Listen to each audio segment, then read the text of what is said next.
প্রিয় দর্শক আসসালামু আলাইকুম। কাল প্রকাশের পক্ষ থেকে আমি আপনাদের স্বাগত জানাই, মেহেদী হাসান রিয়াদ। এবং আমি আজিজুল ইসলাম যুবরাজ। আজকে আমরা রয়েছি বাংলা একাডেমি আয়োজিত অমর একুশে বইমেলায়। এবার বইমেলাটি কিছুটা বিলম্বে শুরু হলেও আমরা কিন্তু দেখতে পাচ্ছি যারা পাঠক রয়েছেন, যারা ক্রেতা রয়েছেন, বইপ্রেমী রয়েছেন, তারা কিন্তু আসছেন এই বইমেলায়। উপচে পড়া ভিড় না থাকলেও লোকসমাগম দেখা যাচ্ছে পুতুল নাচ এবং বায়োস্কোপে। তবুও মানুষ আসছে, প্রিয়জনদের নিয়ে ঘুরছে, ছবি তুলছে এবং অবশেষে যারা পাঠক রয়েছেন তারা নিজেদের বইটুকু সংগ্রহ করে সাথে করে নিয়ে যাচ্ছেন। আর সেই তথ্যগুলো জানাতেই আমরা যুক্ত হয়েছি বইমেলা থেকে। আমরা এখন থেকে একসাথে খেলবো, ঘুরবো, লেখাপড়া করবো। বিকালের মেলার মূল মঞ্চের বিকাল 3টা সেমিনার এবং 4টা সাংস্কৃতিক। প্রথমত কথা হলো যে আমাদের বইমেলা রমজানের জন্য পাঠক নাই বললেই চলে। খুবই কম পাঠক আছে। তারপরে যাও কিছু মোটামুটি আসে, তা দেখা যাচ্ছে থ্রিলারের প্রতি আকর্ষণটা বেশি দেখাচ্ছে তারা, থ্রিলার বা আপনার হরর এই জাতীয়। কিন্তু চিরায়ত বইতে এখন আর সে কোনো আকর্ষণ নেই, মোটিভেশনাল আকর্ষণ নাই আর কি। বিগত সময়ে আসার অনেক ইচ্ছে ছিল, কিন্তু আসতে পারিনি আর কি। আর এবার যেহেতু সুযোগ সুবিধা সব কিছুই হয়েছে, আসলাম, দেখলাম। আমার পছন্দের লেখকের দুইটা বই নিয়েছি। একটা হচ্ছে নির্বাসন, আর আরেকটা বই নিয়েছি হচ্ছে লতিফুল ইসলাম শিবলির দারবিশ। আর আরেকটা বই নেওয়ার ইচ্ছা আছে, দেখতেছি, ঘুরতেছি। মোটামুটি মানে আমার কাছে ভালোই লেগেছে, স্টলগুলো সাজানো, তারপর হচ্ছে মানুষের আসা যাওয়া সব কিছু মিলে খুব সুন্দর। আমার বাচ্চারা প্রতিদিন ঘুমার সময় আমাকে বলে, বাবা আমাকে গল্প বলে ঘুম দাও। আমার দুটো বাচ্চাই প্রচণ্ড গল্পপ্রেমিক। এই জন্য ওখান থেকে আমার শেখা, এই জন্য বাচ্চাদের জন্য গল্পের বই নিলাম 5টা। প্রত্যেক বছরে তো আমার এখানে ডিউটি থাকে না আসলেই। তবে আমি বই বাচ্চাদের কিনতে খুব ভালোবাসি, সবসময় বাচ্চাদের জন্য বই কিনতে আগ্রহী আমি। হ্যাঁ, ওখান থেকে আমার বাচ্চাদের পাশাপাশি আমারও বই কেনা হয় কিছু গল্পের, কারণ ওদেরকে তো গল্প শোনাইতে হয় আমাকে, এজন্য আমাকেও গল্পের বই পড়তে হয়। আমার ড্রয়িং কেনার ইচ্ছা আছে, রং কেনার ইচ্ছা আছে, বই কেনার ইচ্ছা আছে।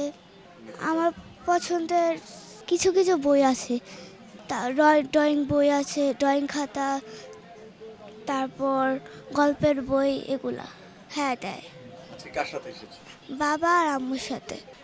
পাঠকের উপস্থিতি তুলনামূলক অবশ্যই কম, তবে রোজা হিসাবে আমি বলবো যে মোটামুটি ঠিকই আছে।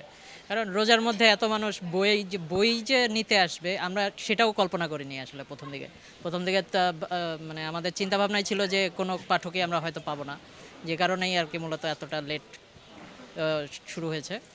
আর বইমেলা নিয়ে যদি বলি যে আমাদের মোটামুটি চলছে, যদিও অগ্রগতি খুবই স্লো, তবে চলছে ভালোই। একজন শিক্ষিত মানুষের তো বই পড়তে ভালো লাগবারই কথা, কারণ মানুষ তো যখন লেখাপড়া শুরু করে বইয়ের সঙ্গেই এক ধরনের সম্পর্ক তার গড়ে ওঠে। এখন এই সম্পর্কটা যত দীর্ঘস্থায়ী হয়, তত একজন মানুষ বিকশিত হয়, মানবিক মানুষ হয়ে ওঠে।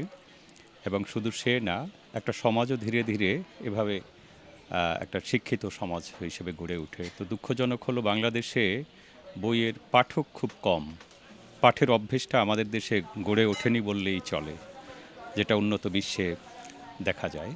আমরা মেলায় আসি, শুধু বই কিনি না, বইয়ের সঙ্গে পরিচিতও হই।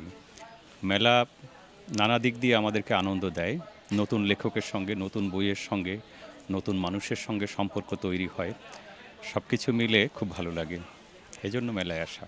নতুন প্রজন্মের জন্য মেসেজ হলো, নতুন প্রজন্ম যতটা না বইমুখী, তার চেয়ে বেশি সোশ্যাল মিডিয়ামুখী। সোশ্যাল মিডিয়াতেও অনেক কিছু শিখবার আছে, কিন্তু বইয়ের সঙ্গে মানুষের যে একটা আত্মিক সম্পর্ক তৈরি হয়, সোশ্যাল মিডিয়ার সঙ্গে সেই সম্পর্কটা হয় না বললেই চলে। সেজন্য আমি বলবো যে সোশ্যাল মিডিয়াকে বাংলাদেশের প্রেক্ষাপটে একেবারে অ্যাভয়েড করা সম্ভব নয়, কিন্তু বইয়ের সঙ্গে সম্পর্ক তৈরি হওয়া খুব জরুরি। কারণ একটা সমৃদ্ধ সমাজ গঠন করতে হলে ভালো পাঠক ছাড়া এটা সম্ভব না, পড়ার অভ্যেসটা গড়ে তোলা উচিত। এজন্য শিক্ষক, শিক্ষার্থী, যারা বয়স্ক ব্যক্তি বা যারা একটু সচেতন মানুষ, তাদের উচিত বাচ্চাদেরকে, তরুণ প্রজন্মকে অনুপ্রাণিত করা, যাতে করে বই পড়ার অভ্যেসটা গড়ে ওঠে। জিয়াউর রহমান একে বাংলাদেশে দীর্ঘদিন ধরে গত ফ্যাসিস্ট আওয়ামী লীগ সরকার বলা যায় এই জেনজি প্রজন্ম বা তরুণ প্রজন্মের কাছ থেকে অনেক দূরে সরিয়ে রাখার চেষ্টা করেছিল। যদিও সেটি পারেনি, আমরা সেটি বুঝতে পারি আমাদের স্টলে যে জনসমাগম হচ্ছে তাদের কথাবার্তা শুনে এবং তাদের বিভিন্ন বইয়ের খোঁজ খবর দেখে। আসলে ইতিহাসকে তো আমরা চাইলেই পরিবর্তন করতে পারি না, সুতরাং আমরা নিশ্চিন্তে বলতে পারি, নির্দ্বিধায় বলতে পারি,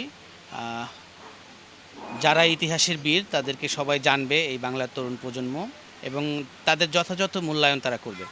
আলহামদুলিল্লাহ আমাদের স্টলে আলহামদুলিল্লাহ ভালোই মানুষের আনাগোনা এবং মানুষ বই পড়তে আসতেছে। প্লাস হচ্ছে আদিবের যে কবিতার বইটা লাভ হয় লাল শাক পুবের আকাশ, এই বইটা হচ্ছে আলহামদুলিল্লাহ ভালোই আমাদের সেল হচ্ছে, সবাই বইটার কারণে আসতেছে। এবং হচ্ছে আমাদের আদিবের যে উক্তিগুলো ছিল এগুলো দিয়ে আমরা টি শার্টের উপর ডিজাইন করছি, এই যেমন জান দেবো ঝুলাই দেবো না, তারপর হচ্ছে আমি জাহান নামের আগুনে বসিয়ে হাসি পুষ্পের হাসি, এরকম বিভিন্ন উক্তিগুলো ছিল। এগুলো হচ্ছে আমরা টি শার্টের মাধ্যমে মানুষকে উপস্থাপন করতেছি মানুষের।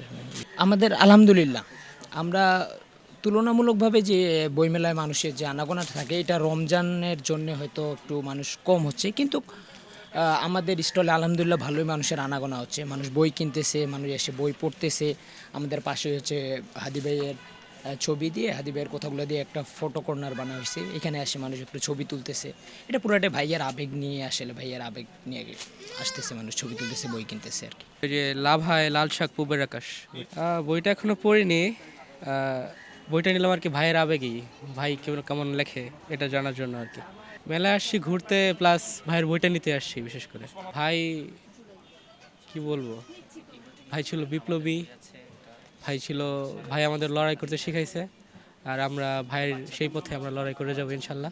হাদি ভাইকে নিয়ে বলার মতো কিছু নাই, আমরা সকলেই জানি যে হাদি ভাই কেমন ছিল, তার বিপ্লবী চিন্তাধারা কেমন ছিল, বা তিনি দেশের জন্য কি করে গেছেন আমরা সকলেই জানি।